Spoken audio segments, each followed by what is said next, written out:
Avec la nouvelle ère de politique chinoise d'ouverture et de réforme s'ouvre une nouvelle époque dans le domaine des échanges universitaires entre la Chine et le monde extérieur, et notamment entre la Chine et la France.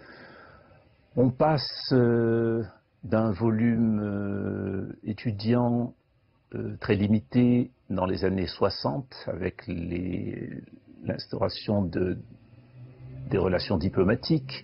En 1964, à l'automne, la Chine et la France échangent de chaque côté une vingtaine d'étudiants, limités de surcroît, bien sûr, essentiellement au domaine linguistique. Il s'agit de parfaire son niveau en chinois d'une part, en français de l'autre. Et on est passé ensuite, à partir des années 80 et 90, non seulement à une explosion quantitative. Il faut souligner que la communauté étudiante chinoise aujourd'hui est la seconde, juste après les étudiants marocains, en France. Et en passe, d'après les estimations des spécialistes, en passe de devenir la première communauté étudiante étrangère en France. Donc on en est à plusieurs dizaines de milliers d'étudiants chinois en France et un chiffre à peu près comparable d'étudiants français, plus de 10 000 en Chine.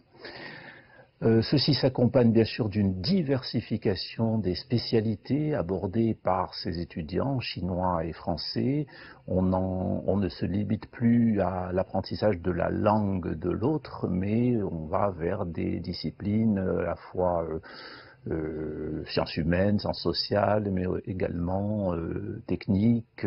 Ça peut être lié à la pharmacologie, ça peut être lié à la linguistique, un peu dans tous les domaines. Ceci s'accompagne également de thèses en co-tutelle, en co-direction franco-chinoise. Les différents niveaux éducatifs du supérieur sont concernés pour ce qui est de la partie française, non seulement les universités, mais aussi ce que l'on appelle les grandes écoles, c'est-à-dire les filières d'excellence, que ce soit Sciences Po ou les écoles de commerce, certaines ayant des antennes universitaires en Chine. Pour terminer avec une anecdote, un ministre de l'Éducation français racontait que lorsqu'il téléphonait à un président d'université en France et que le secrétariat répondait que ce président était absent, le ministre disait c'est qu'il est probablement en Chine à promouvoir et impulser les échanges universitaires franco-chinois. Cela reflète l'étendue et la fréquence de ces échanges.